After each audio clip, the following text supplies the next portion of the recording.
como puñales que atravesaban las paredes. Yo acababa de regresar del mercado cuando escuché a Ricardo, mi hijo mayor, hablando con Emanuela en tonos que jamás habían usado conmigo en mi cara. Me quedé paralizada detrás de la puerta de la cocina, con las bolsas del supermercado temblando en mis manos. Mamá ya no puede seguir viviendo sola en esta casa tan grande. Es hora de que entienda que debe irse a un hogar para adultos mayores, decía Ricardo con una frialdad que me helaba la sangre. Después de la celebración del Día de las Madres, cuando todos estén presentes, haremos la intervención. Será perfecto porque toda la familia verá que tomamos la decisión correcta. Emanuela se reía de una manera que nunca había escuchado antes. Exacto, hermano. Y una vez que firme los papeles de la casa, podremos venderla y dividir el dinero. Ella nunca se dará cuenta de lo que realmente vale esta propiedad. Hemos calculado que con la ubicación podemos obtener al menos $150,000. Mi corazón comenzó a latir tan fuerte que pensé que podrían escucharlo. Estas eran las palabras de mis propios hijos, los niños que crié, que alimenté, que defendí cuando el mundo los criticaba. Los mismos que ahora planeaban humillarme delante de toda la familia extensa y robarme lo único que había construido con décadas de trabajo honesto. ¿Pero qué pasará si ella se resiste?, preguntó Emanuela con preocupación fingida. Tú sabes cómo es mamá, siempre tan orgullosa. Ricardo soltó una carcajada cruel. Por eso haremos todo público, hermana. Cuando esté rodeada de tíos, primos y abuelos, no podrá hacer una escena. La presión social la obligará a ceder. Además, ya contraté al abogado para que tenga todos los documentos listos. Una vez que firme, no hay vuelta atrás.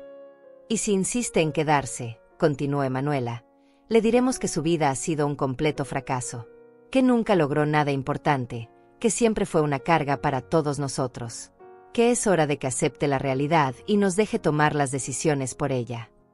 Mis piernas comenzaron a temblar. Durante 67 años había buscado el amor y respeto de mis hijos. Había trabajado doble turno limpiando oficinas para pagarles la universidad. Había vendido mis pocas joyas para comprarles sus primeros automóviles.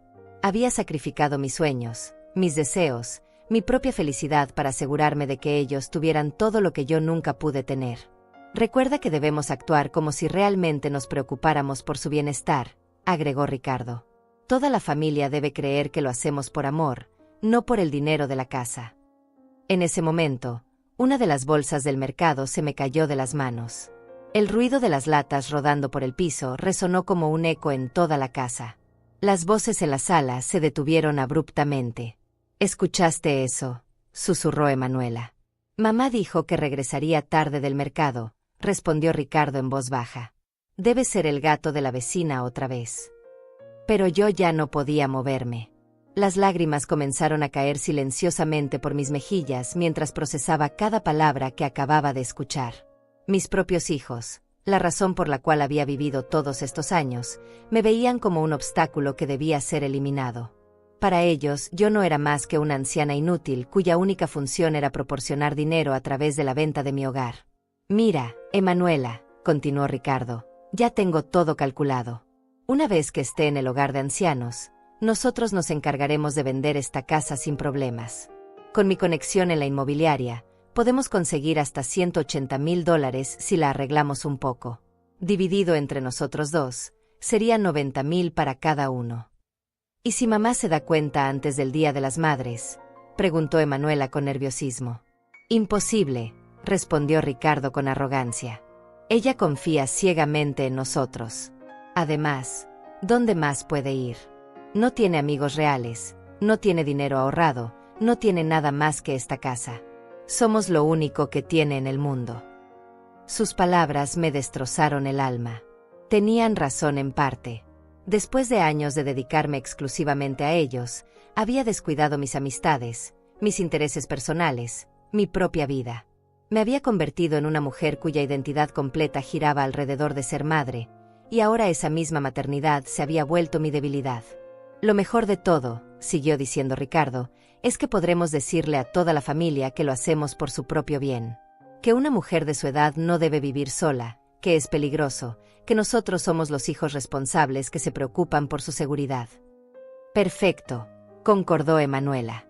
Y cuando esté en el hogar de ancianos, podremos visitarla una vez al mes para mantener las apariencias. Nadie podrá criticarnos. La conversación continuaba, pero yo ya no podía escuchar más. Mi mundo entero se había derrumbado en cuestión de minutos. La imagen que tenía de mis hijos, el amor incondicional que sentía por ellos, la confianza ciega que había depositado en su cariño, todo se había convertido en cenizas. Me alejé silenciosamente de la puerta, dejando las bolsas del mercado abandonadas en el suelo. Subí las escaleras hacia mi habitación con pasos que parecían los de una mujer moribunda. Una vez que cerré la puerta, me derrumbé sobre la cama y lloré como no lo había hecho desde la muerte de mi esposo hace 10 años. Pero entre las lágrimas, algo más comenzó a crecer dentro de mí. Una sensación extraña, una mezcla de dolor y determinación que no había sentido jamás. Por primera vez en mi vida, comprendí que había estado viviendo para las personas equivocadas. Mi nombre es Leonor Rivas y tengo 67 años. Mientras yacía en mi cama, con el rostro empapado en lágrimas, no podía dejar de pensar en cómo había llegado a este momento. Para entender la traición que acababa de descubrir, necesito contarles quién soy realmente, no la versión fracasada que mis hijos creen que ven. Nací en una familia donde las expectativas eran claras desde el primer día. Mis hermanos, Abelardo y César, siguieron el camino tradicional. Estudiaron carreras universitarias prestigiosas, se casaron con mujeres de buenas familias y construyeron vidas que mi madre podía presumir en las reuniones sociales. Yo, en cambio, me enamoré perdidamente de Roberto Rivas cuando tenía apenas 18 años. Roberto no era médico, ni abogado, ni ingeniero. Era mecánico, tenía las manos manchadas de grasa y el corazón más noble que jamás conocí. Mi familia lo despreciaba abiertamente. Mi madre solía decir que yo había arruinado mi futuro por casarme con alguien tan común. Pero Roberto me amaba de una manera que me hacía sentir como la mujer más importante del mundo. Cuando mis hijos nacieron, Roberto y yo trabajábamos incansablemente para darles todo lo que nosotros no habíamos tenido. Él reparaba automóviles desde las 5 de la mañana hasta las 9 de la noche, mientras yo limpiaba oficinas en el centro de la ciudad. Entre los dos ganábamos aproximadamente $4,000 al mes, que en aquellos tiempos alcanzaba para vivir dignamente. Durante años, mi familia me recordaba constantemente que mis hijos eran los nietos pobres. En las reuniones familiares, mis sobrinos llegaban con ropa de marca mientras Ricardo y Emanuela vestían la ropa que yo les cosía en las noches. Mis cuñadas hablaban de las vacaciones en Europa que daban a sus hijos, mientras nosotros apenas podíamos permitirnos un día en la playa local. Pero jamás permití que mis hijos se sintieran menos que nadie. Trabajé turnos extras cada vez que necesitaban algo especial para la escuela. Vendí mi anillo de matrimonio para pagarle a Ricardo las clases de fútbol que tanto quería. Empeñé los aretes que Roberto me había regalado en nuestro primer aniversario para comprarle a Emanuela el vestido que necesitaba para su graduación. Cuando Roberto murió en ese accidente automovilístico hace 10 años, pensé que mi mundo se había terminado. Él se dirigía al trabajo cuando un conductor ebrio se saltó el semáforo en rojo. En un segundo, perdí al amor de mi vida y me quedé sola para enfrentar todas las responsabilidades. La compañía de seguros me pagó $50,000 por la muerte de Roberto. Era dinero manchado de sangre, dinero que jamás quise tocar, pero que necesitaba para sobrevivir. Con ese dinero logré terminar de pagar esta casa, la misma casa que ahora mis hijos querían quitarme para venderla y dividirse las ganancias. Después del funeral de Roberto, mis hermanos y mi familia política esperaban que yo me derrumbara completamente. Esperaban que llegara a pedirles ayuda, que me humillara, que reconociera que necesitaba de su apoyo económico. Pero no lo hice. En lugar de eso, conseguí trabajo en la cafetería de una escuela primaria, donde ganaba $1,200 al mes preparando almuerzos para los niños. No era un trabajo glamoroso, pero me encantaba. Los niños me abrazaban cuando me veían en los pasillos. Las maestras me agradecían por prepararles comidas nutritivas y deliciosas. Por primera vez en años, sentía que mi trabajo tenía propósito y significado. No estaba limpiando oficinas en silencio, estaba alimentando a la próxima generación. Mis hijos, que ya eran adultos cuando Roberto murió, nunca entendieron por qué no buscaba un trabajo más respetable. Ricardo, que había estudiado administración de empresas con el dinero que sacrifiqué durante años, me sugería constantemente que buscara empleo como secretaria en alguna oficina importante.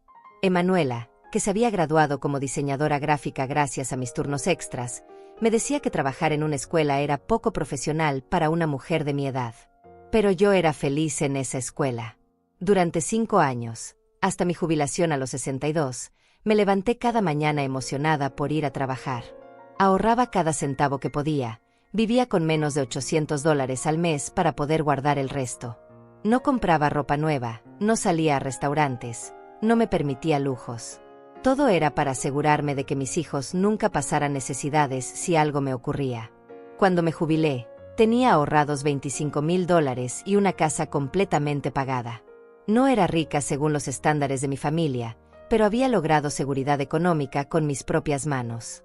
Había construido algo sólido, algo duradero, algo de lo que debería sentirme orgullosa. Sin embargo, en las reuniones familiares, mis logros siempre eran minimizados. Mientras mis cuñadas presumían de las promociones laborales de sus esposos, yo escuchaba comentarios despectivos sobre mi pequeña pensión de jubilada. Cuando mis sobrinos hablaban de sus trabajos en corporaciones importantes, mis hijos permanecían callados, como si se avergonzaran de mencionar que su madre había sido cocinera de escuela. La diferencia económica se hacía más evidente cada año. Mis hermanos habían acumulado patrimonio considerable. Abelardo era dueño de una clínica dental y tenía propiedades valoradas en más de $500,000. César trabajaba como ingeniero civil y había invertido sabiamente en bienes raíces. Sus familias viajaban regularmente, compraban automóviles nuevos cada 2 años y vivían en casas que costaban más de lo que yo había ganado en toda mi vida. Pero nunca, ni una sola vez, me pidieron dinero prestado. Nunca llegaron a mi puerta con problemas económicos urgentes. Nunca necesitaron de mi ayuda financiera para salir de alguna crisis. En cambio, yo siempre fui la que observaba desde la distancia, la que sonreía educadamente cuando hablaban de sus éxitos, la que fingía no sentir dolor cuando hacían comentarios sobre mi vida simple. Ahora, acostada en esta cama, comprendía que había pasado décadas buscando la aprobación de personas que jamás me respetarían.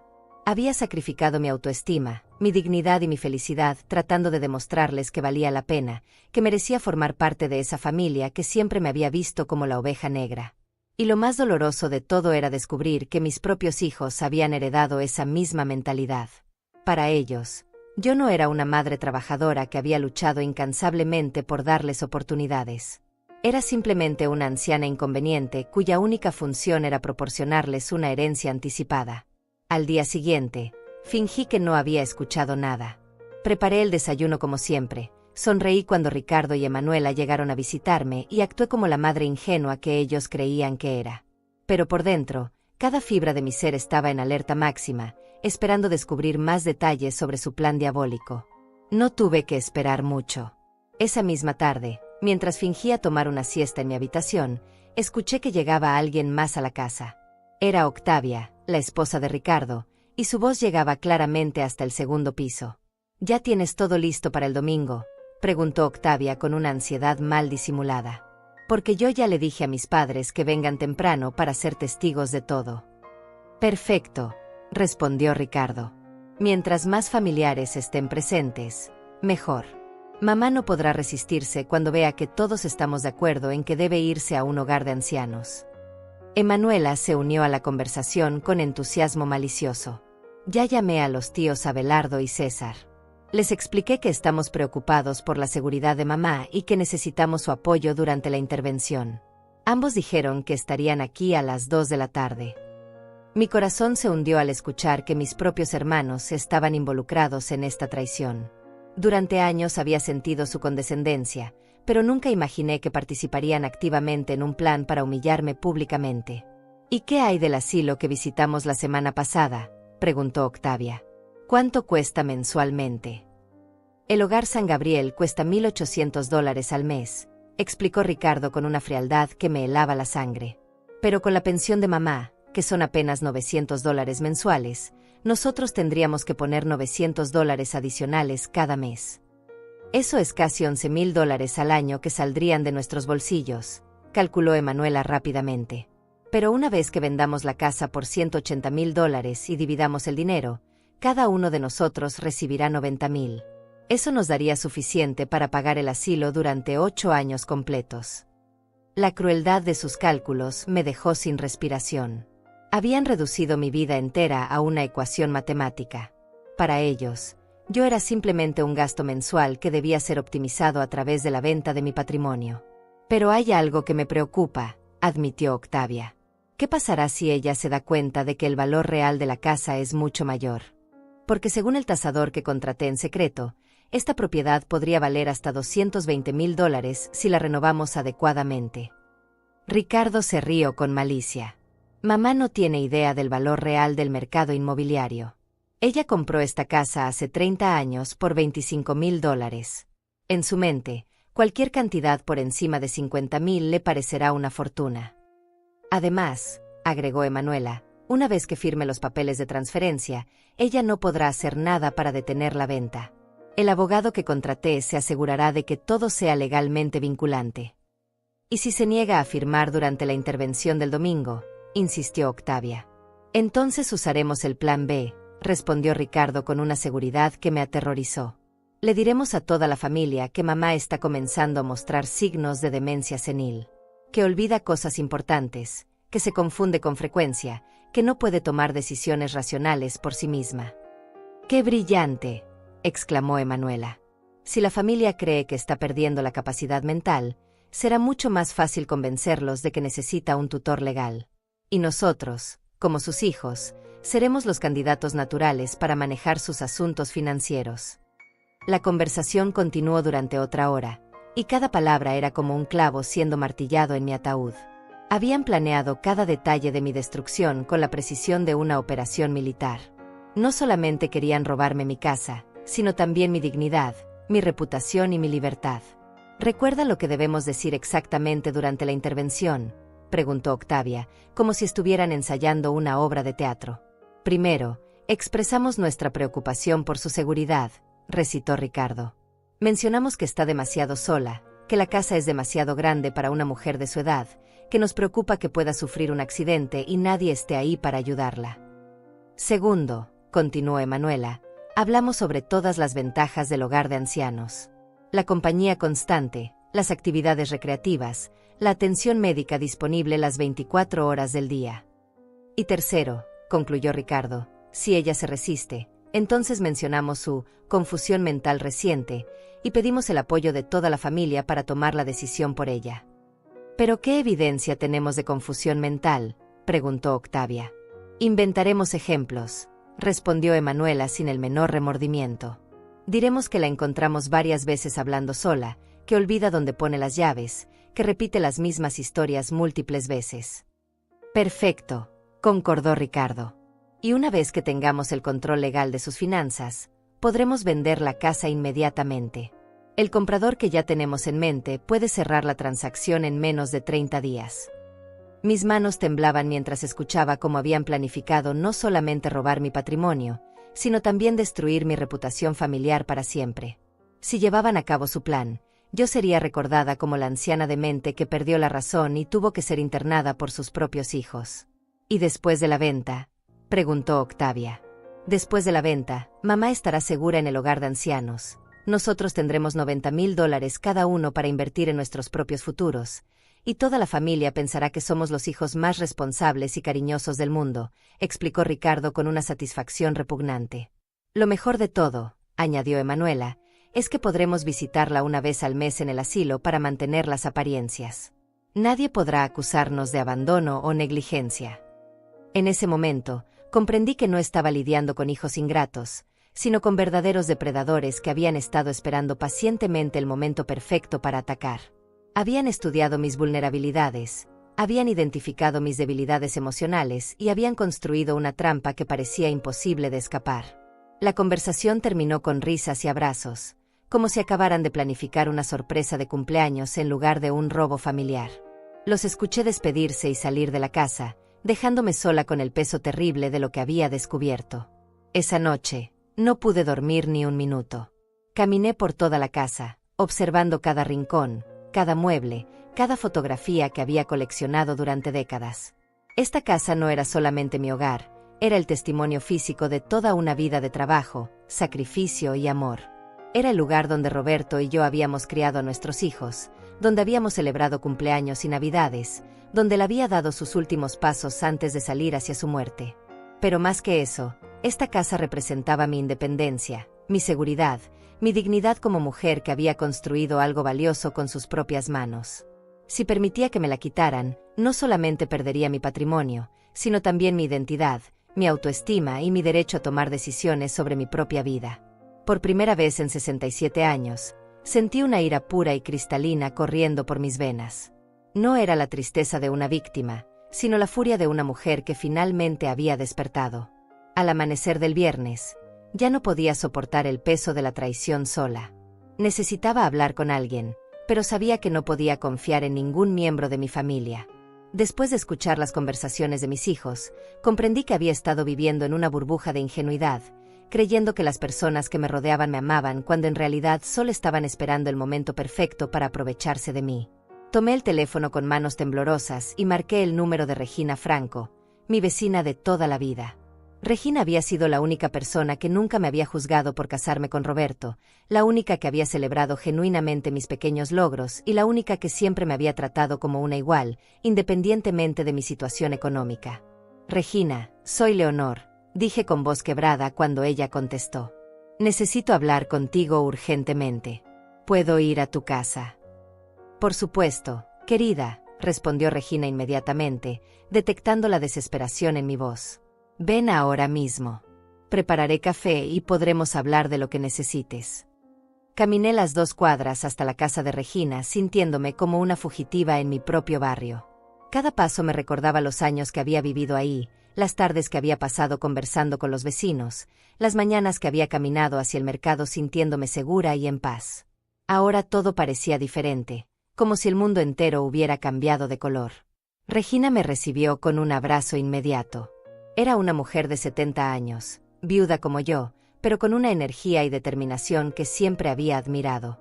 Había criado sola a 4 hijos después de que su esposo muriera en un accidente de trabajo, y había construido una pequeña empresa de catering que le permitía vivir cómodamente. Leonor, estás pálida como un fantasma, dijo Regina mientras me guiaba hacia su cocina. ¿Qué ha pasado? Me derrumbé completamente. Entre lágrimas y sollozos entrecortados, le conté todo lo que había escuchado en los últimos 2 días. Le expliqué el plan de la intervención pública, la conspiración para vender mi casa, los cálculos fríos sobre el costo del asilo, y la estrategia para declararme mentalmente incompetente si me resistía. Regina escuchó en silencio, pero pude ver cómo su expresión cambiaba de preocupación a indignación absoluta. Cuando terminé de hablar, ella se quedó callada durante varios minutos, procesando la magnitud de la traición que acababa de describir. Leonor, dijo finalmente, lo que me estás contando no es solamente ingratitud filial. Es un plan criminal para robarte tu patrimonio y encerrarte contra tu voluntad.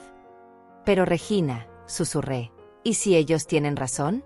¿Y si realmente soy una anciana inútil que no puede cuidarse sola? ¿Y si mi vida realmente ha sido un fracaso como ellos dicen? Regina se levantó de su silla con una fuerza que me sorprendió y me tomó de las manos. Leonor Rivas, escúchame muy bien. Tú trabajaste durante 40 años para mantener a tu familia.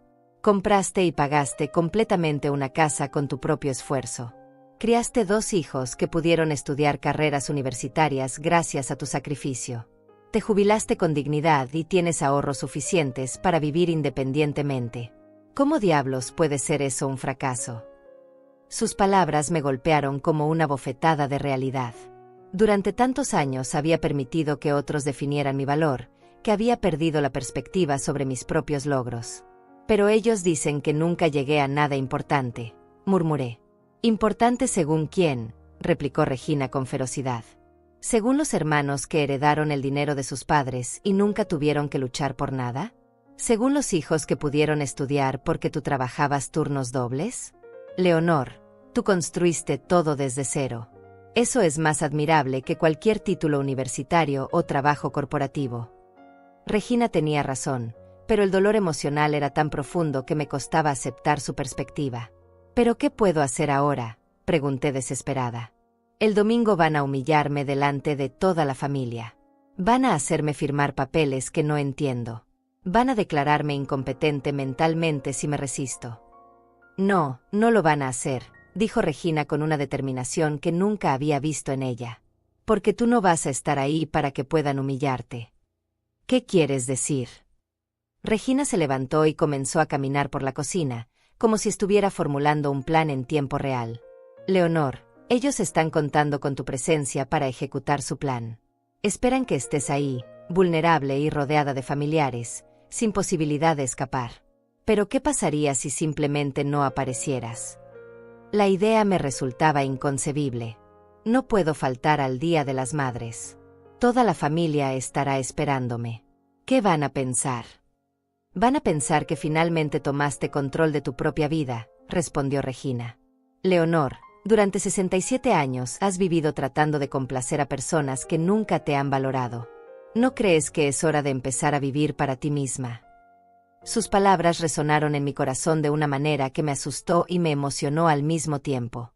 Por primera vez en décadas, alguien me estaba sugiriendo que yo tenía derecho a tomar decisiones radicales sobre mi propia vida. ¿Pero a dónde podría ir?, pregunté tímidamente. A cualquier lugar donde seas tratada con respeto, respondió Regina inmediatamente. Tienes $25,000 ahorrados y una pensión mensual de $900. Eso es suficiente para vivir dignamente en muchos lugares. Podrías rentar un apartamento pequeño, podrías mudarte a otra ciudad, podrías incluso viajar y conocer el mundo que nunca pudiste explorar porque estabas demasiado ocupada sacrificándote por otros. La posibilidad de una vida diferente comenzó a tomar forma en mi mente. Durante años había asumido que mi futuro estaba limitado a esta casa, a esta familia, a esta rutina predecible. Nunca había considerado que a los 67 años todavía tenía opciones, todavía tenía la libertad de reinventar mi existencia. ¿Pero no sería egoísta abandonar a mi familia?, pregunté, sintiendo el peso de décadas de condicionamiento social. Regina me miró con una mezcla de compasión y frustración. Leonor, tu familia está planeando abandonarte a ti. Están planeando encerrarte en un asilo contra tu voluntad y robarte todo lo que has trabajado para conseguir. ¿Cómo puedes ser egoísta protegerte de eso? Tenía razón, pero romper con patrones de comportamiento que había seguido durante toda mi vida era terrifyingly difficult. No sé si tengo el valor para hacer algo tan drástico. El valor no es la ausencia de miedo, dijo Regina sabiamente. El valor es actuar correctamente a pesar del miedo. Y lo correcto, en este momento, es protegerte de personas que quieren hacerte daño.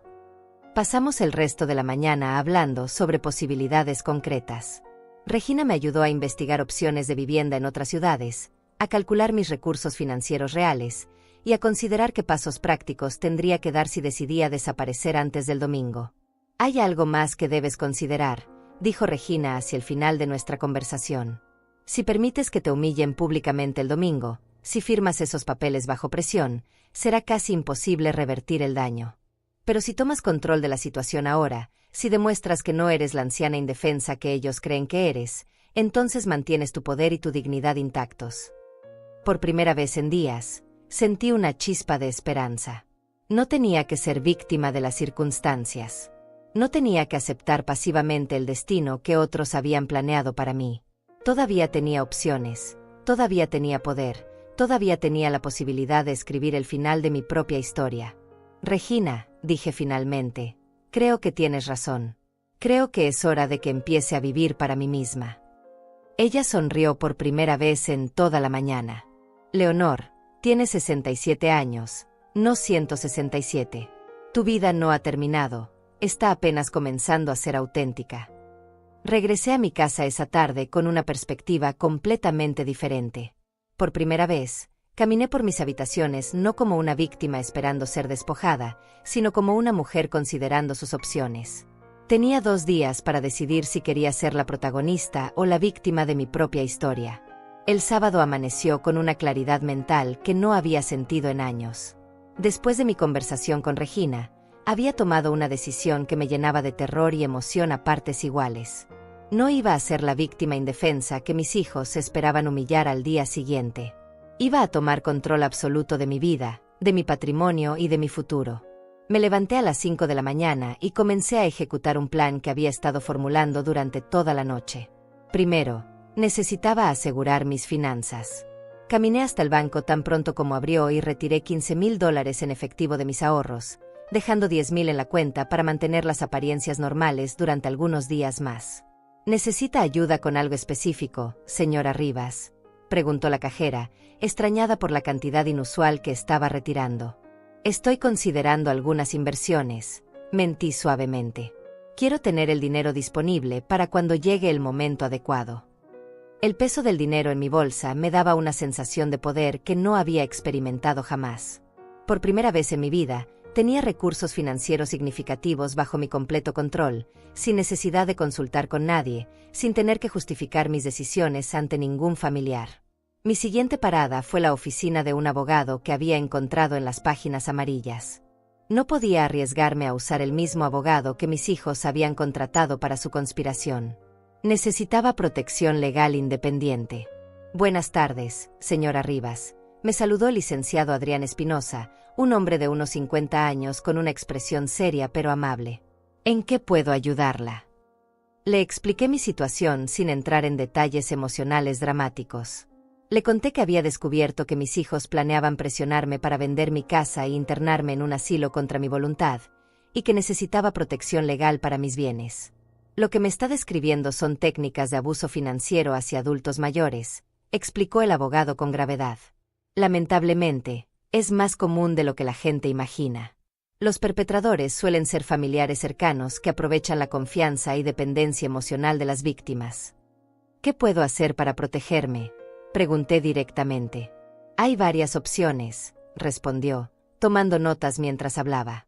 Podemos crear un fideicomiso irrevocable para su propiedad, establecer poderes legales específicos que limiten quién puede tomar decisiones en su nombre, y documentar oficialmente su competencia mental actual para prevenir futuras declaraciones de incapacidad. El proceso tomó 3 horas, pero al final tenía documentos legales que protegían mi casa de cualquier venta forzada y que establecían claramente mi capacidad mental completa. El costo fue de $2,000, pero era la mejor inversión que había hecho en años. Señora Rivas, me dijo el abogado antes de despedirme, usted ha tomado decisiones muy inteligentes hoy. Muchas personas en su situación no actúan hasta que es demasiado tarde. Regresé a casa sintiéndome como una mujer completamente diferente. Ya no era la Leonor vulnerable que había descubierto la traición 3 días atrás. Era una Leonor que había tomado medidas concretas para protegerse, que había asegurado su futuro financiero y que estaba lista para enfrentar cualquier desafío. Pero mi plan apenas había comenzado. Durante el resto de la tarde, comencé a preparar algo que mis hijos jamás esperarían. En lugar de esperar pasivamente a ser emboscada al día siguiente, yo iba a crear mi propia sorpresa. Saqué papel de carta elegante y comencé a escribir cartas personalizadas para cada miembro de mi familia extensa. No eran cartas de despedida dramáticas, sino mensajes cuidadosamente elaborados que revelaban la verdad sobre lo que realmente había construido en mi vida. Querido hermano Abelardo, escribí en la primera carta, durante años he escuchado comentarios sobre mi vida simple y mis logros limitados. Quiero que sepas que compré mi casa por $25,000 hace 30 años y ahora vale más de $200,000. La pagué completamente con mi trabajo como cocinera de escuela, sin pedir prestado ni un centavo a nadie. También tengo $25,000 en ahorros que acumulé viviendo con menos de $800 mensuales durante años. Tal vez mi vida no sea glamorosa según tus estándares, pero construí seguridad económica con trabajo honesto y sacrificio personal. La carta continuaba explicando específicamente cómo había financiado la educación de mis hijos, cuánto había invertido en sus oportunidades, y cómo había logrado estabilidad financiera sin ayuda de nadie. No era una carta amarga, sino una presentación fría y factual de mis verdaderos logros. Escribí cartas similares para cada tío, primo y familiar que estaría presente al día siguiente. En cada una, incluía detalles específicos sobre mis contribuciones financieras a la familia, mis sacrificios personales y mis logros económicos reales. Quería que todos supieran exactamente quién era Leonor Rivas antes de escuchar las mentiras que mis hijos planeaban contar sobre mi supuesta incapacidad mental. Para la carta dirigida a mis hijos, adopté un tono completamente diferente. Era directa, sin emociones, y devastadoramente clara. Ricardo y Emanuela, escribí, sé sobre su plan para humillarme públicamente mañana. Sé sobre los documentos legales que han preparado. Sé sobre los cálculos que han hecho del valor de mi casa. Sé sobre su estrategia para declararme mentalmente incompetente si me resisto. También sé que han mentido a toda la familia sobre mi supuesta confusión mental para justificar sus acciones. La carta continuaba explicando que había tomado medidas legales para proteger mi patrimonio, que había documentado oficialmente mi competencia mental y que había decidido tomar control completo de mi futuro. Les informaba que no estaría presente en la celebración del Día de las Madres y que no deberían esperarme de regreso. Durante 67 años viví buscando su amor y aprobación, concluía la carta. Ahora comprendo que algunas personas son incapaces de amar genuinamente. No es mi responsabilidad cambiarlos, pero sí es mi responsabilidad protegerme de ustedes. El paso siguiente de mi plan era el más aterrador, pero también el más liberador. Llamé a una agencia de viajes y reservé un boleto de autobús hacia una ciudad costera a 6 horas de distancia, donde nunca había estado pero que siempre había querido conocer. El viaje costaba $120 y salía el domingo a las 10 de la mañana, exactamente cuando mis hijos esperarían que estuviera preparándome para recibir a la familia. También reservé una habitación de hotel para una semana en esa ciudad costera. No era un hotel lujoso, pero era limpio, seguro, y costaba $60 por noche. Tendría tiempo suficiente para explorar la zona, decidir si quería quedarme permanentemente y considerar mis opciones a largo plazo. Esa noche, mientras empacaba una pequeña bolsa de viaje, sentí una mezcla extraña de tristeza y emoción. Estaba dejando atrás la única vida que había conocido, pero también estaba escapando de una situación que me habría destruido emocional y financieramente. Caminé por toda la casa, despidiéndome silenciosamente de los recuerdos buenos que había creado ahí. La mesa donde Roberto y yo habíamos desayunado durante 20 años. La habitación donde había cosido ropa para mis hijos durante noches enteras. El jardín donde había cultivado vegetales para ahorrar dinero en comestibles. Pero también me despedía de los recuerdos dolorosos. Las noches que había llorado porque mis hijos se avergonzaban de mi trabajo. Las reuniones familiares donde me sentía invisible e insignificante. Los comentarios condescendientes que había soportado durante décadas. A las 11 de la noche, coloqué todas las cartas sobre la mesa del comedor, donde serían fácilmente visibles cuando mis hijos llegaran al día siguiente. También dejé las llaves de la casa sobre las cartas, junto con una nota adicional que explicaba que había cambiado todas las cerraduras y que el acceso a la propiedad estaría restringido hasta nuevo aviso. Mi plan final incluía un elemento que sabía que los devastaría completamente. Durante años, mis hijos habían asumido que yo dependía emocionalmente de ellos, que no tenía amigos reales, que no tenía vida social fuera de la familia. Pero habían estado equivocados. Llamé a Regina y a otras 3 vecinas que habían sido genuinamente amables conmigo durante años. Les expliqué que iba a ausentarme por tiempo indefinido y les pedí que, si alguien preguntaba por mí, simplemente dijeran que había decidido tomar vacaciones bien merecidas. ¿Estás segura de que quieres hacer esto, Leonor?, preguntó Regina con preocupación maternal. Regina, respondí con una calma que me sorprendió a mí misma, nunca he estado más segura de nada en mi vida. Durante 67 años viví para otros. Es hora de que viva para mí. Esa noche dormí profundamente por primera vez en una semana. Al amanecer del domingo, me desperté no con ansiedad, sino con anticipación. En pocas horas estaría en un autobús hacia una nueva vida, mientras mis hijos descubrían que la anciana indefensa que planeaban explotar había resultado ser mucho más inteligente y determinada de lo que jamás imaginaron. A las 8 de la mañana, tomé mi pequeña bolsa de viaje, cerré la puerta de mi casa y caminé hacia la estación de autobuses sin mirar atrás. Mi nueva vida estaba a punto de comenzar. El autobús había estado en movimiento durante apenas 2 horas cuando mi teléfono comenzó a sonar insistentemente. Desde mi asiento junto a la ventana, observé el nombre de Ricardo aparecer en la pantalla una y otra vez. No contesté. Quería que sintieran exactamente la misma desesperación que yo había sentido cuando descubrí su traición. A las 12 del mediodía, cuando seguramente habían encontrado las cartas y comprendido que su plan había fracasado completamente, las llamadas se volvieron frenéticas. Ricardo, Emanuela, Octavia, y números que no reconocía pero que asumí eran de otros familiares. Mi teléfono no dejaba de vibrar, pero yo permanecía en silencio, disfrutando del paisaje que pasaba por la ventana. Finalmente, a la 1 de la tarde, decidí contestar. Era el momento perfecto para ejecutar la parte más satisfactoria de mi plan. «Mamá, ¿dónde diablos estás?», gritó Ricardo con una desesperación que jamás había escuchado en su voz. Toda la familia está aquí esperándote. Tío Abelardo, tío César, todos vinieron especialmente para verte. Hola, Ricardo, respondí con una calma glacial que sabía lo desarmaría completamente. ¿Qué tal tu Día de las Madres? Están disfrutando de su pequeña reunión familiar. Mamá, esto no es gracioso. ¿Dónde estás? Necesitas venir a casa inmediatamente. ¿Para qué?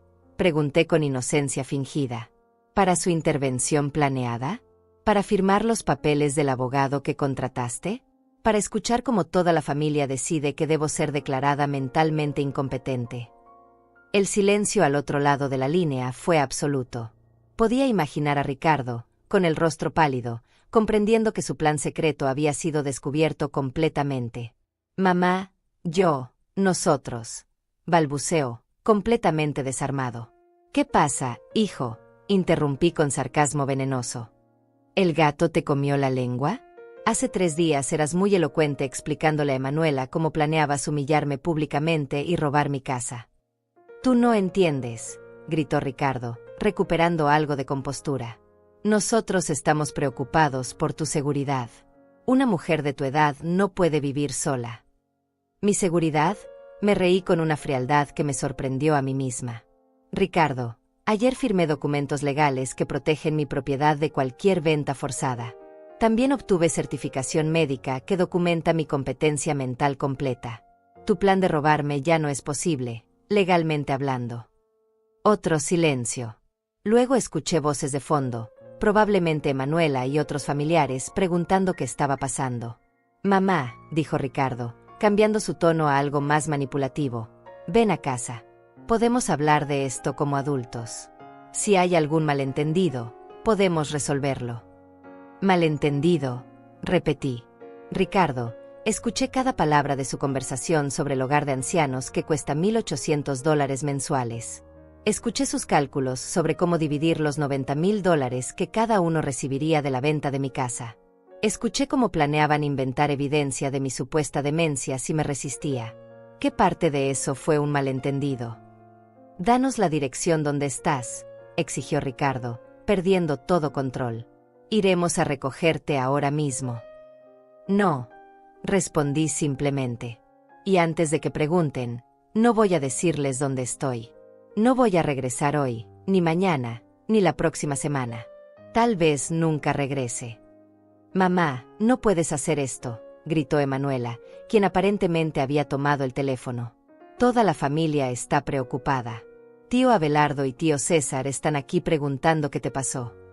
Qué perfecto, respondí, porque tengo algunas cosas que decirle a tío Abelardo y tío César. Escuché ruidos de fondo mientras Emanuela pasaba el teléfono a otros familiares. Finalmente, la voz de mi hermano Abelardo llegó a través de la línea. Leonor, soy Abelardo. ¿Qué está pasando aquí? Los niños dicen que has desaparecido y que dejaste cartas extrañas. Hola, Abelardo, dije con una tranquilidad que sabía lo confundiría. ¿Ya leíste mi carta? Sí, la leí, pero no entiendo qué tiene que ver tu situación financiera con... Tiene que ver con todo, lo interrumpí. Durante 30 años ustedes me han tratado como la hermana fracasada, la que nunca llegó a nada importante. Pero resulta que mientras ustedes heredaban el dinero de papá y mamá, yo construí mi patrimonio con trabajo honesto. Mi casa vale más de $200,000, tengo 25,000 en ahorros, y no le debo ni un centavo a nadie. Leonor, nadie está cuestionando tus logros, comenzó Abelardo débilmente. ¿En serio? Lo interrumpí. Porque durante años he escuchado comentarios sobre mi vida simple y mis expectativas limitadas. He escuchado comparaciones constantes con las esposas de ustedes y sus trabajos profesionales. He sido tratada como la pariente pobre que debe estar agradecida por ser incluida en las reuniones familiares. Leonor, creo que estás exagerando. Exagerando. Mi voz se endureció. Abelardo, tus hijos planearon humillarme públicamente hoy para forzarme a firmar documentos legales. Planearon declararme mentalmente incompetente si me resistía. Y tú estabas aquí, listo para ser testigo de mi supuesta intervención por mi propio bien. Eso también es exageración. El silencio al otro lado de la línea me confirmó que había dado en el blanco. Ahora quiero que me pases el teléfono a César. Continué. Después de algunos segundos, la voz de mi hermano menor llegó a través de la línea. Leonor, soy César. Mira, creo que hay algunos malentendidos aquí. César, lo interrumpí inmediatamente. ¿Cuánto dinero heredaste cuando murieron papá y mamá? ¿Qué tiene que ver eso con? Responde la pregunta. Aproximadamente $120,000, admitió reluctantemente. ¿Y cuánto heredé yo? Tú recibiste menos porque ya estabas casada cuando ellos murieron. Recibí $5,000, declaré claramente.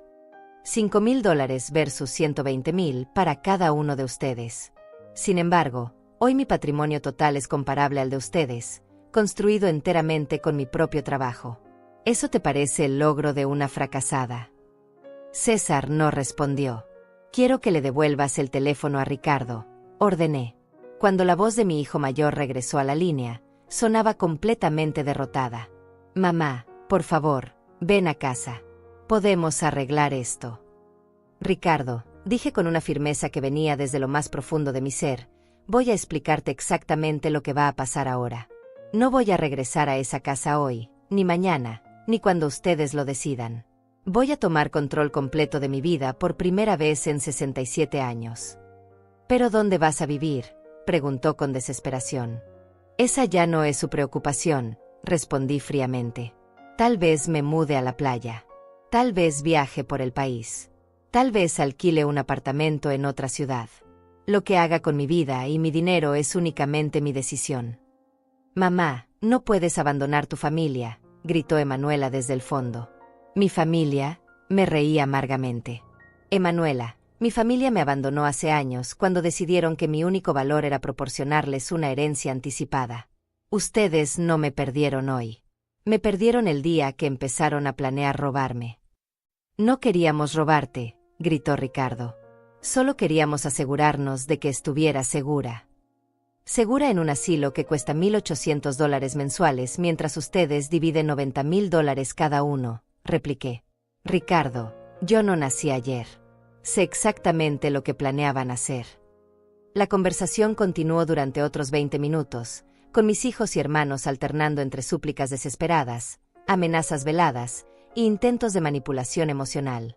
Pero yo permanecí firme en mi posición. Finalmente, cuando estaba lista para terminar la llamada, dije las palabras que sabía los perseguirían para siempre. Durante toda mi vida busqué su amor y aprobación.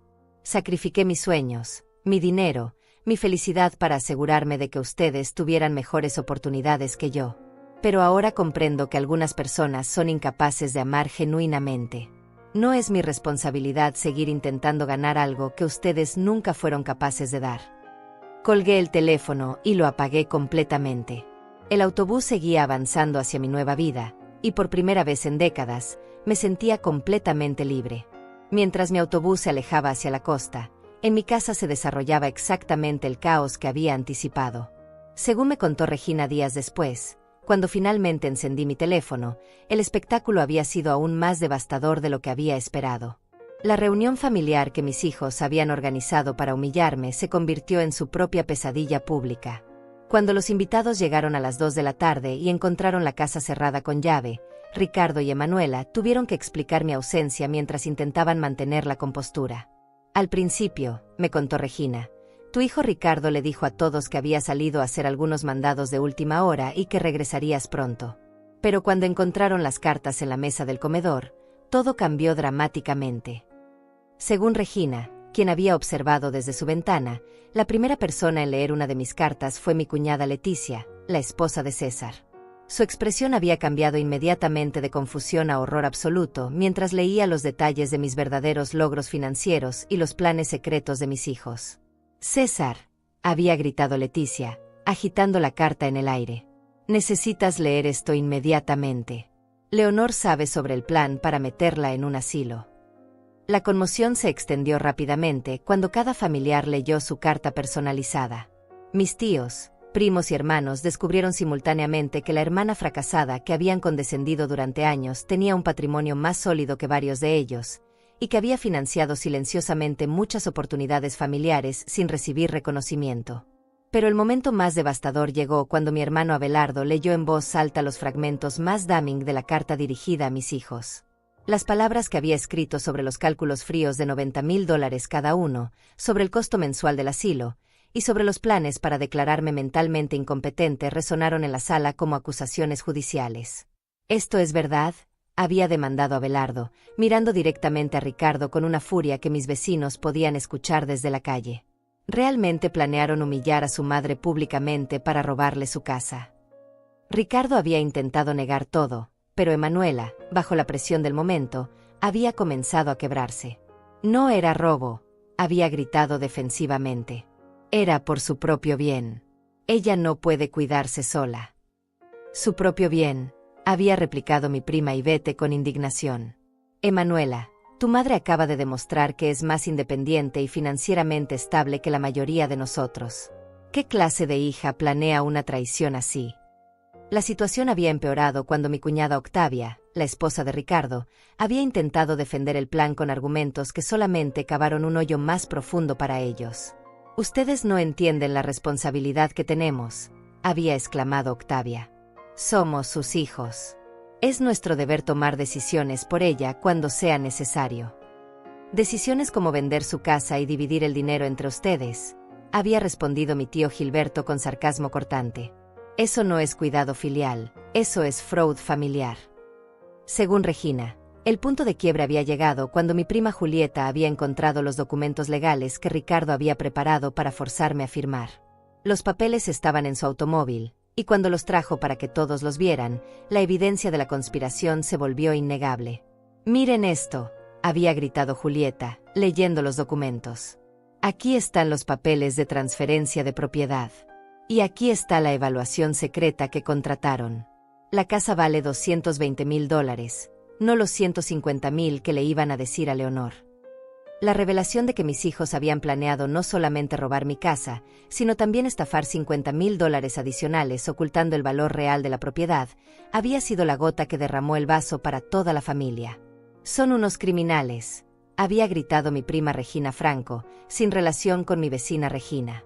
«No hay diferencia entre lo que planearon hacer y lo que hacen los estafadores profesionales». Pero el momento más humillante para mis hijos había llegado cuando varios familiares comenzaron a recordar públicamente todas las ocasiones en que yo había contribuido financieramente a eventos familiares sin recibir reconocimiento. «Leonor pagó la mitad del costo de la boda de Emanuela», había declarado mi tía Leticia. «Me acuerdo perfectamente porque yo ayudé a organizar las finanzas. Ella contribuyó con $3,000 cuando ustedes dijeron que no tenían suficiente dinero. Y pagó la reparación del automóvil de Ricardo cuando él estaba en la universidad», había agregado mi primo Abelardo Franco. $1,500 que nunca le devolvieron. «Y todas las veces que llevaba regalos caros para los cumpleaños de sus nietos», había continuado mi cuñada Ivete. «Juguetes de $200 y $300 mientras ella usaba la misma ropa durante años». Cada revelación había sido como una bofetada pública para Ricardo y Emanuela, quienes habían dado cuenta de que su plan de presentarme como una anciana dependiente y problemática se había convertido en su propia exposición como hijos ingratos y potencialmente criminales. La gota final había sido cuando mi hermano César, después de leer completamente su carta personalizada, había hecho una declaración que devastó cualquier remaining credibilidad que mis hijos pudieran haber tenido. «Durante años», había dicho César con voz temblorosa, «hemos tratado a Leonor como si fuera la hermana que no logró nada en la vida. Pero resulta que con $5,000 de herencia, ella construyó un patrimonio que rivalizará con el nuestro. Mientras nosotros heredamos $120,000 cada uno y simplemente los invertimos, ella trabajó desde cero y logró seguridad financiera completa. ¿Y cómo le pagamos?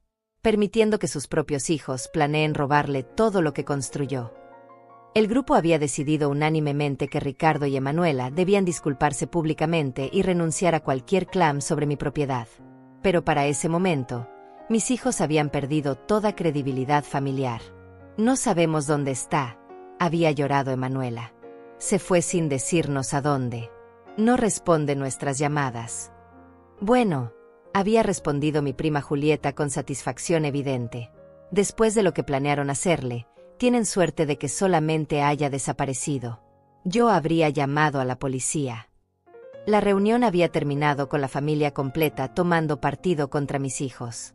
Varios parientes habían expresado que querían contactarme directamente para disculparse por años de condescendencia y para ofrecer su apoyo en cualquier decisión que decidiera tomar sobre mi futuro. Tu hijo Ricardo se veía como si hubiera envejecido 10 años en una tarde, me contó Regina con una satisfacción evidente. Y Emanuela estaba llorando de una manera que jamás había visto. Octavia intentaba defender a su esposo, pero nadie le prestaba atención. El aspecto más satisfactorio de toda la situación era que mis hijos habían logrado exactamente lo opuesto de lo que habían planeado. En lugar de humillarme y forzarme a someterme a su control, habían expuesto su propia naturaleza manipulativa y codiciosa delante de toda la familia extensa. ¿Y qué pasó con la casa?, le pregunté a Regina durante nuestra conversación telefónica. Está completamente cerrada, respondió. Tus hijos intentaron entrar el lunes, pero las cerraduras nuevas que instalaste los detuvieron. Ricardo estuvo golpeando la puerta durante media hora, gritando que tenía derecho legal a entrar, pero los documentos que firmaste protegen la propiedad. ¿Han intentado contactar al abogado que contrataron para su plan original? Sí, se rió Regina. Pero cuando el abogado se enteró de que tú ya habías contratado representación legal independiente y que toda la familia conocía sobre la conspiración, les dijo que ya no podía representarlos. Aparentemente, el caso se había vuelto demasiado complicado y potencialmente criminal para su práctica. La ironía perfecta era que mis hijos, que habían planeado usar la presión familiar para forzarme a someterme, ahora enfrentaban esa misma presión familiar pero dirigida contra ellos. Su plan maestro se había convertido en su propia destrucción social. Leonor, me dijo Regina al final de nuestra conversación, toda la familia está preguntando cómo pueden contactarte. Quieren disculparse y mostrar su apoyo. Diles que estoy bien, respondí. Diles que por primera vez en años, estoy genuinamente feliz. Y diles que cuando esté lista para tener contacto con la familia otra vez, yo los contactaré a ellos. Esa noche, en mi habitación de hotel frente al océano, reflexioné sobre la justicia poética de la situación. Mis hijos habían pasado semanas planeando mi humillación pública, pero habían terminado humillándose a sí mismos de una manera que tardarían años en superar. Finalmente había logrado algo que había buscado durante toda mi vida, el respeto genuino de mi familia. Pero la ironía era que había tenido que alejarme completamente de ellos para conseguirlo. La primera semana en Puerto Esperanza me transformó de maneras que jamás imaginé posibles. Este pequeño pueblo costero, con sus casas coloridas y su ritmo de vida pausado, se convirtió en el lugar donde finalmente descubrí quién era Leonor Rivas cuando no estaba definida por las expectativas y juicios de otros. Mi hotel, modesto pero limpio, estaba ubicado a apenas 2 cuadras de la playa principal. Cada mañana me despertaba con el sonido de las olas y el aroma del café fresco que preparaba doña Octavia Fuentes, la propietaria del establecimiento. Era una mujer de 75 años que había manejado el hotel durante 30 años después de la muerte de su esposo. Señora Leonor, me dijo doña Octavia al tercer día de mi estancia, usted tiene una tristeza en los ojos que conozco bien. Yo también tuve que empezar de nuevo cuando perdí a mi Esteban. Le conté mi historia gradualmente, durante desayunos que se extendían por horas mientras observábamos el océano. Doña Octavia escuchaba sin juzgar, asintiendo ocasionalmente cuando reconocía experiencias similares en su propia vida. ¿Sabe qué es lo más liberador de empezar de nuevo a nuestra edad?, me preguntó una mañana. Que ya no tenemos tiempo para desperdiciar en personas que no nos valoran. A los 70 años, cada día es precioso. No podemos permitirnos gastarlo en relaciones tóxicas. Sus palabras resonaron profundamente en mí. Durante 67 años había operado bajo la creencia de que el amor familiar era incondicional y que mi responsabilidad era mantener esas relaciones sin importar el costo personal. Pero doña Octavia me ayudó a comprender que el verdadero amor requiere respeto mutuo. Durante mis paseos matutinos por la playa, conocí a otros residentes del pueblo que gradualmente se convirtieron en una nueva forma de familia. Don César Enríquez, un pescador jubilado de 80 años, me enseñó sobre las mareas y los mejores lugares para encontrar conchas marinas. Su esposa, doña Regina Enríquez, me invitó a participar en el círculo de tejido que se reunía todas las tardes en la plaza principal. Aquí nadie pregunta sobre tu pasado a menos que quieras compartirlo, me explicó doña Regina. Lo que importa es quién eres hoy y cómo tratas a las personas que te rodean. Esta filosofía de vida me resultaba revolucionaria. En mi familia de origen, tu valor estaba determinado por tus logros profesionales, tu estatus económico y tu capacidad de cumplir expectativas predeterminadas. Pero en Puerto Esperanza, el valor de una persona se medía por su amabilidad, su contribución a la comunidad y su autenticidad. Al final de mi primera semana, había tomado una decisión que me aterrorizaba y me emocionaba en igual medida. Quería quedarme en Puerto Esperanza permanentemente. No como una turista escapando de sus problemas, sino como una residente que finalmente había encontrado su lugar en el mundo. Contacté a un agente inmobiliario local, el licenciado Adrián Espinosa, sin relación con el abogado que había consultado en mi ciudad natal. Me mostró varias propiedades pequeñas pero encantadoras que podría comprar con mis ahorros. Esta casa, me dijo, mostrándome una propiedad de 2 habitaciones a 3 cuadras de la playa, pertenecía a una maestra jubilada que se mudó con su hija a la capital. Cuesta $35,000, pero está en excelente condición y tiene un jardín perfecto para cultivar vegetales. La casa era perfecta. Tenía una cocina luminosa con ventanas que daban al jardín, una sala acogedora con espacio suficiente para recibir visitas, y un dormitorio principal con vista parcial al océano. Pero más importante que la casa misma era lo que representaba, la posibilidad de crear una vida auténtica basada en mis propias elecciones. «¿Puedo preguntarle algo personal?», me dijo el licenciado Espinosa después de que expresé mi interés serio en comprar la propiedad. ¿Está huyendo de algo o acercándose hacia algo? Su pregunta me tomó desprevenida, pero después de reflexionar, respondí honestamente. Creo que estoy haciendo ambas cosas. Estoy alejándome de personas que me lastimaron, pero también estoy acercándome hacia la vida que siempre quise pero nunca me permití tener. Esa es la mejor razón para mudarse que he escuchado en años, sonrió. Las personas que vienen aquí huyendo únicamente de problemas, generalmente no encuentran la paz que buscan. Pero las personas que vienen buscando algo nuevo, ellas encuentran exactamente lo que necesitan. Durante los trámites de compra, que tomaron 2 semanas adicionales, establecí rutinas que me llenaban de alegría genuina. Cada mañana caminaba por la playa durante 1 hora, recolectando conchas y observando a los pescadores preparar sus botes. Después desayunaba en el pequeño café del pueblo, donde gradualmente me convertí en una regular conocida y querida. Las tardes las pasaba en el círculo de tejido con doña Regina y otras mujeres del pueblo. Estas mujeres, que habían vivido vidas similares a la mía, me enseñaron que la maternidad exitosa no se mide por la gratitud eterna de los hijos, sino por la capacidad de criarlos para ser adultos independientes y moralmente rectos. Mi hijo mayor no me habla desde hace 5 años. Me confió una tarde doña Leticia Fuentes, una viuda de 65 años. Está enojado porque no le presté dinero para un negocio que sabía que fracasaría. Al principio me sentía culpable, pero ahora comprendo que fue la decisión correcta. Le enseñé a ser responsable al no rescatarlo de sus malas decisiones. Estas conversaciones me ayudaron a procesar mi propia situación sin el dramático emocional que había caracterizado mi vida anterior.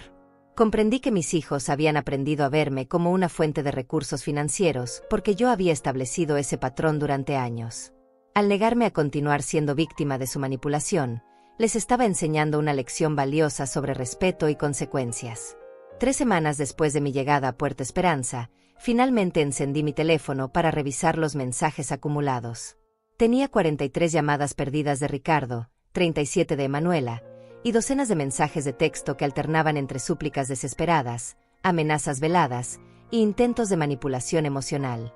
«Mamá, por favor regresa. Te necesitamos», decía un mensaje de Emanuela.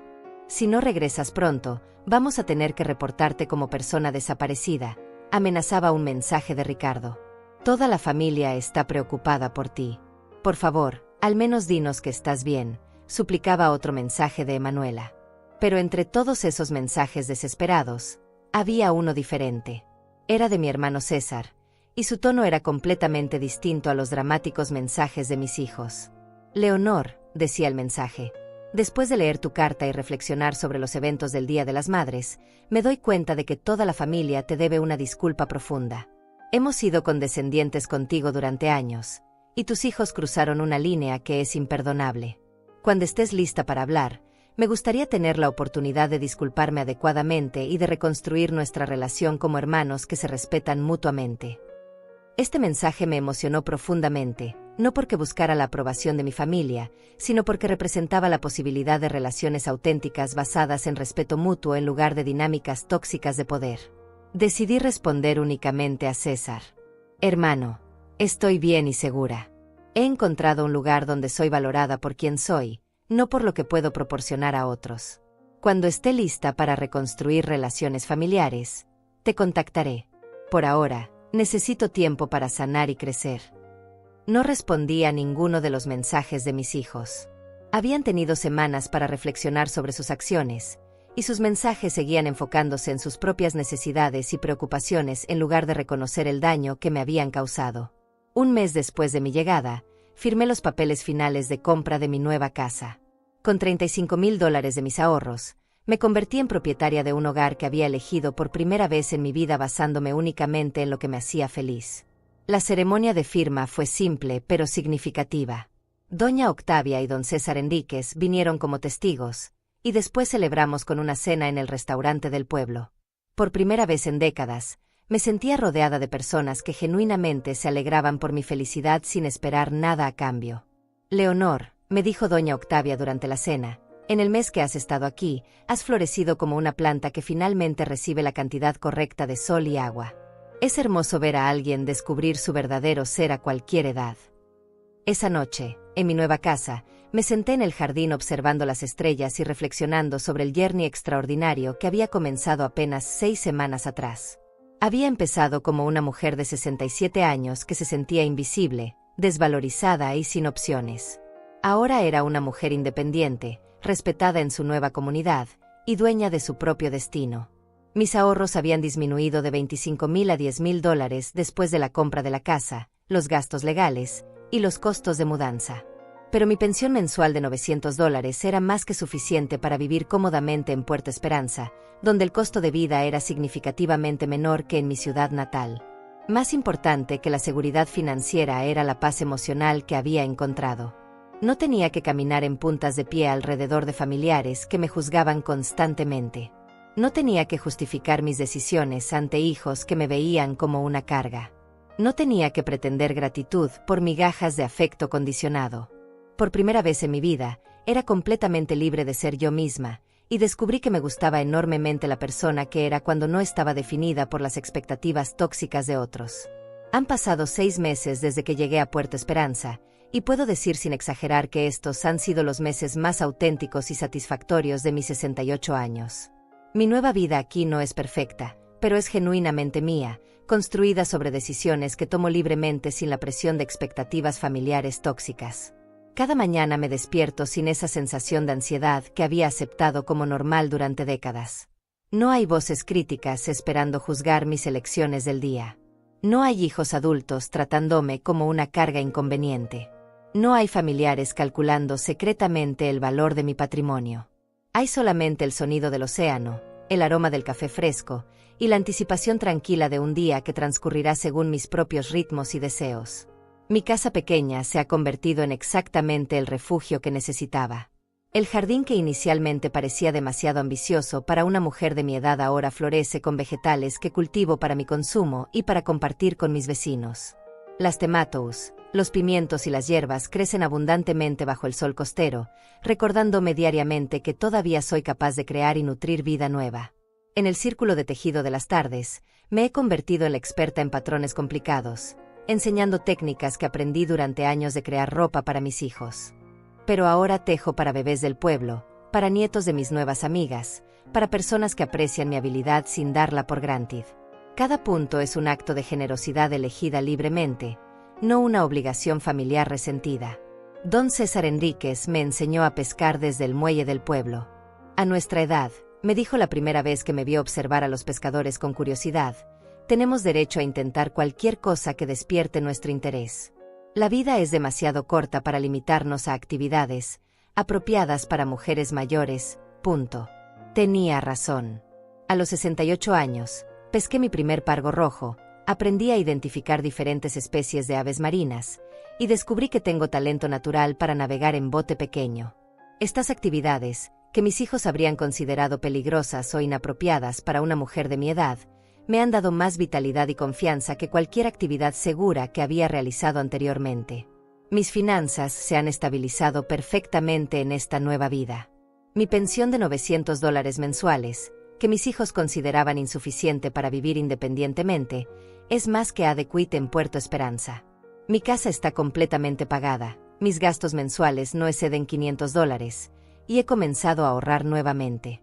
En 6 meses he acumulado $2,400 adicionales, demostrando que mi capacidad de administrar dinero sabiamente no ha disminuido con la edad.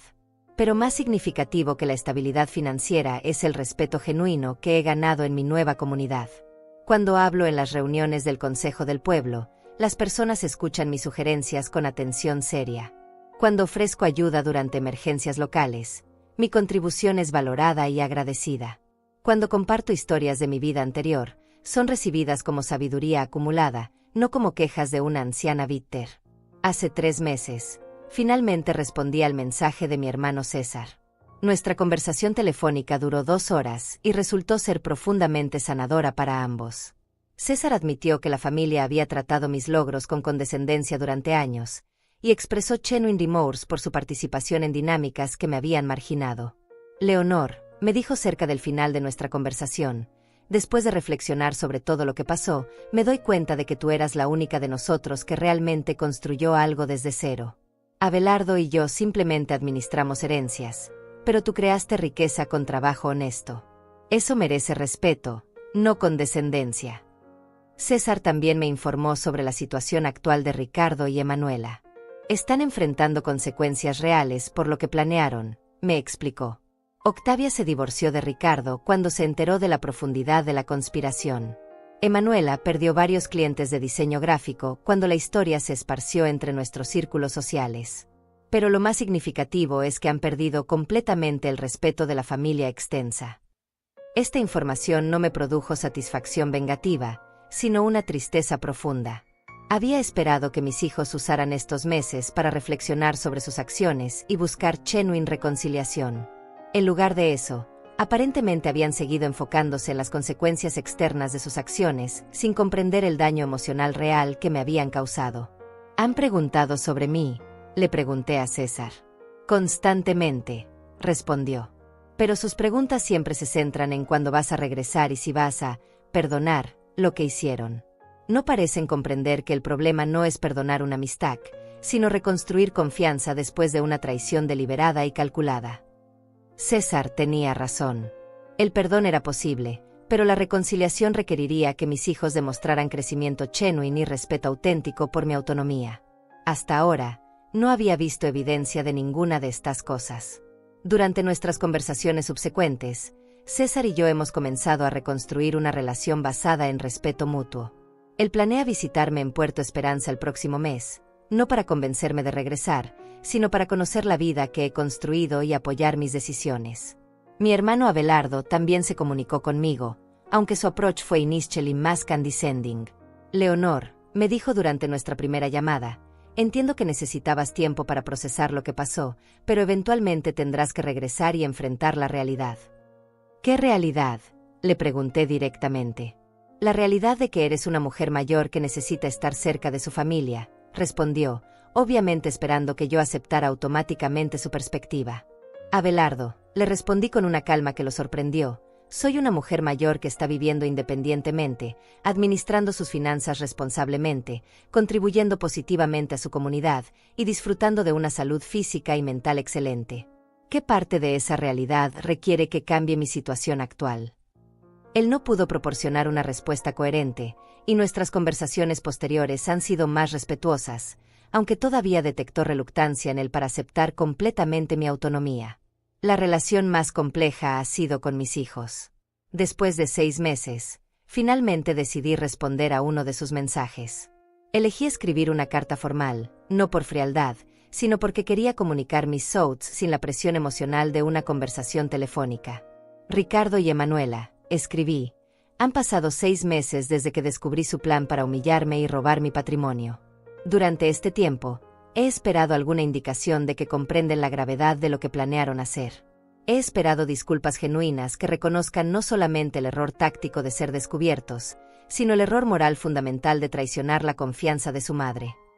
La carta continuaba explicando que había construido una nueva vida basada en respeto mutuo y autonomía personal, y que cualquier reconciliación futura requeriría que ellos demostraran crecimiento genuino y respeto por mis decisiones.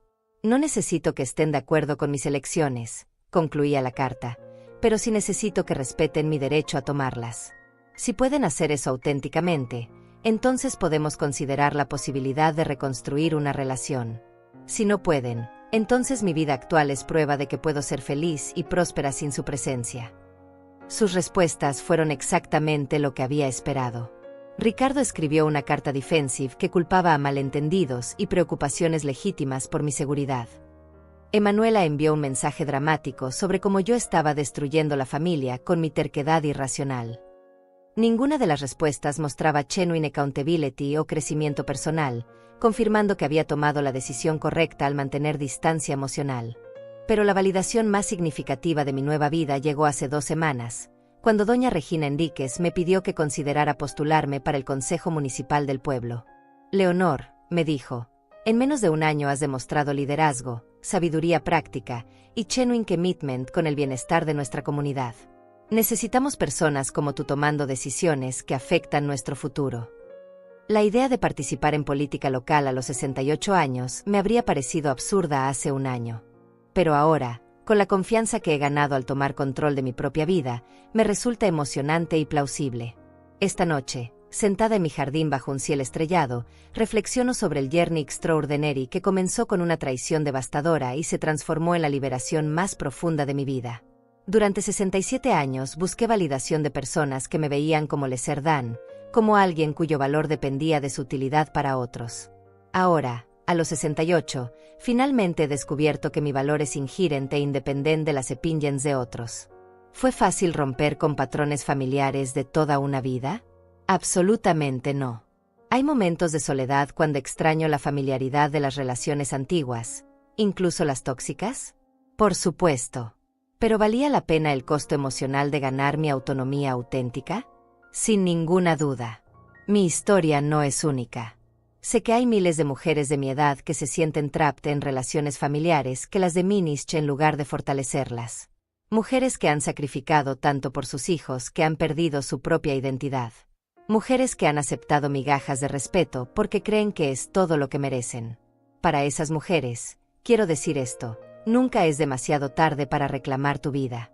Nunca eres demasiado mayor para tomar decisiones radical que prioricen tu bienestar.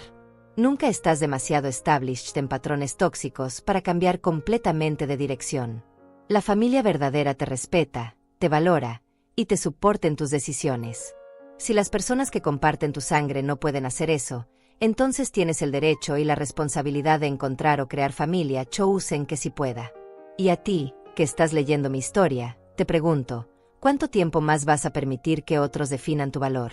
¿Cuántos años más vas a sacrificar tu felicidad auténtica por la aprobación de personas que nunca te darán el respeto que mereces?